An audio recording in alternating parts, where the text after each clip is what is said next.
So in lure making, we all like to see the nice, pretty, fancy stuff. Well, for some of the newer lure makers who are a little unsure about things, they kind of need to see some of the behind the scenes. So today we're going to show you guys how to clean and maintain your injectors. Let's get over here to the bench and get started.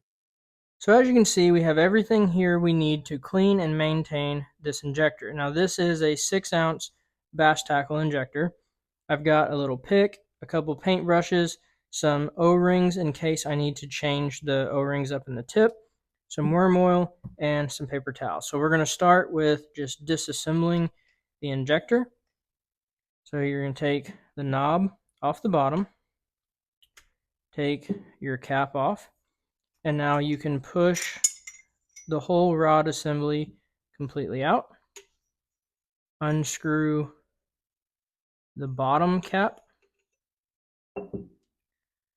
Now you can take the end of the plunger off, and you have completely disassembled your injector. Now the brand of injector, it might vary slightly, but that is going to be a pretty general rundown of how to disassemble your injector. Now the first thing we're going to do, we're going to pop the O-rings off of these two parts and check them out and see if they're good or if they need to be replaced. So we're going to start with the cap. I'm going to take my little pick, I'm going to put it in right beside the O-ring and use that to help pop it out. Now I'm going to set that to the side real quick. I'm going to do the same thing with the cap or the plunger. So we're going to take our two O-rings out. Now these O-rings are the exact same size, so there is no need to keep track of what goes where. Now what we're going to do with the O-rings is we're just going to look over them really nice and see if there are any, what you'll see, so right here, you can see how there's a little chunk out of these O-rings right here. Now what that's from is this little locking, where the locking pin goes, that lip right there. When you're taking your cap on and off, that little lip can over time start to, let me find it, start to do that and take those little chunks out. Now, I don't have issues with this O-ring. It's not causing me any issues with my injector. You could continue to use this O-ring and you wouldn't have any issues. However, every 6 months or so, I like to just replace my O-rings anyway. Take care of your equipment, it'll take care of you. So then here is our other one that went on the plunger. I don't see any defects in this one whatsoever. Either clean it and replace it or swap it with a new one.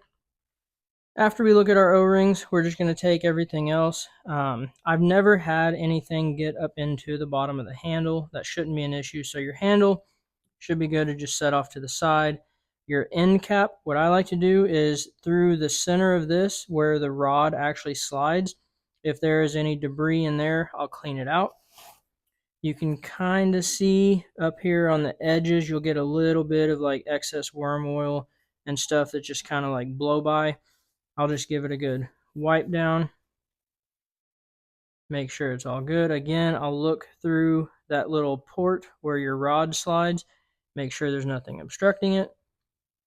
For the end cap on your plunger, so where the O-ring sits, I don't know if you can see it, you'll see little pieces of plastisol that'll kind of build up. So I'll take my paper towel, I'll just kind of run it through there. If you have any pieces that don't want to come out, that's what I use the little paint brushes for. You can use the little paint brushes to get in those grooves, clean it out really well, and get rid of all that leftover plastic. I'll just give it a good wipe down. And I'll do the same with this. I'll look in that little groove, see if there's anything in there that needs to be cleaned out. Clean it all out. And then we will set all of these pieces off to the side and move on to the injector tube itself. All right, and for the tube and the rod is usually pretty clean. I'll just take a paper towel, just kind of wipe it off. You'll see all of that residue that'll kind of build up over time. Just kind of give it a good wipe down. Set that off to the side. And then this, your tube housing, is where the majority of your buildup is going to be. So you can see in there, and what that is, as you draw up your plastic and inject. If you inject extremely soft plastisol, extremely hot plastisol, or if you're pushing a little too hard on injecting, some of those small pieces of plastic will blow by your plunger and start to accumulate down here at the bottom. Now on this housing, you're going to see you have a threaded end on the bottom and then your open end on the top. So what I like to do is I'll take a paper towel and I'll just shove it into the threaded end. Now from there, I'm going to grab my rod and I'm going to shove that paper towel all the way through. Now the reason I say that, I want to push everything away from the threads. You don't want to start in this end and push all of that plastic into your threads, because then it's harder to get out. Now after I do that, that is where I'll take this other paintbrush, and if there is any plastic left over in these threads, I'll just kind of brush it out, get it out. And you can also take your paper towel, find a clean side, just press down with your finger, and then essentially unscrew the tube off of your finger. And what that'll do is, if there's plastic in those threads, you're basically unscrewing it into the plastic or onto the paper towel. And then you'll see right there where all of that builds up at the very end. You can take your paintbrush, just kind of brush it out, and then you'll have your threads all nice and clean.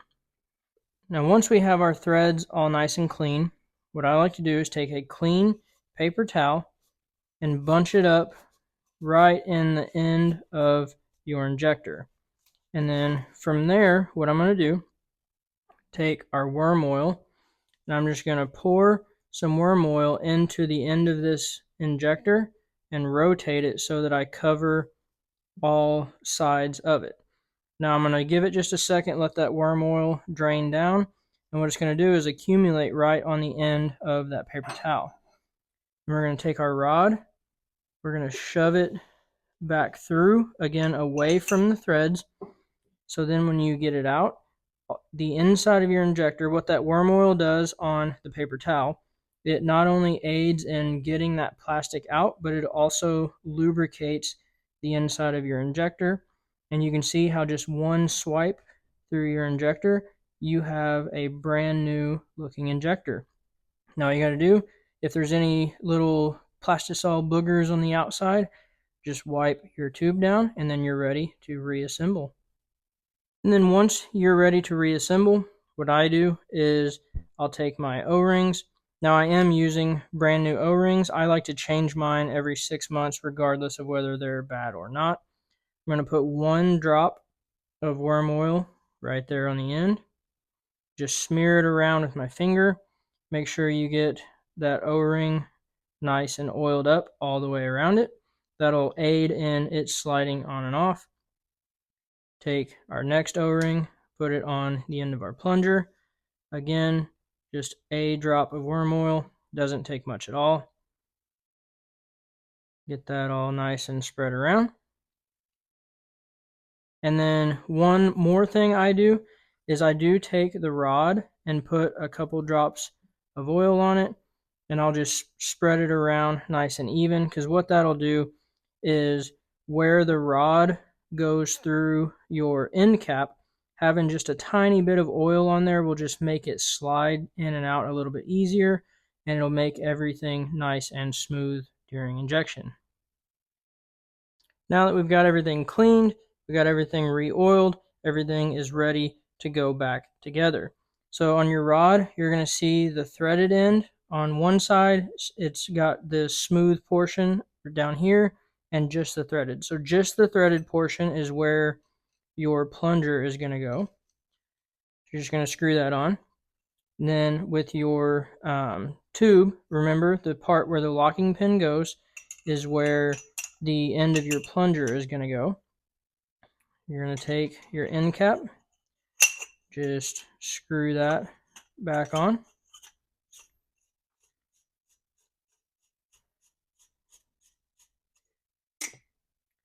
Then you can put your handle, let me swap this around. You can put your handle back on the end of it, slide your locking cap back on, and now you have a nice smooth injector. One last thing that I do, especially when I replace the O-rings in the end of this, is I'll just take the handle and move it back and forth quite a few times. What that's going to do is the O-ring, this O-ring on your plunger, especially if you put a new one on there, it's going to be kind of tight. So when you think of it as like breaking in an engine, you got to seat the rings on a piston. So that's essentially what you're going to do here. Operating that back and forth quite a few times is going to help seat that O-ring and make everything function nice and smooth, and you'll get better results. If you don't do that, you can sometimes feel it kind of catch a little bit, and it's just that O-ring just not being seated all the way. That's, again, if you're putting new ones on there. But yeah, once you do all that, you're good to go. Nice, super smooth injector ready to use. And there you go, guys. There's a quick video on how to clean and maintain your injectors. I know these videos aren't all glamorous and fun to watch, but they're very necessary, especially for newer lure makers who may be having issues with their injector and they're not sure how to take it apart, clean it, and swap O-rings if needed. So I appreciate all you guys that have watched.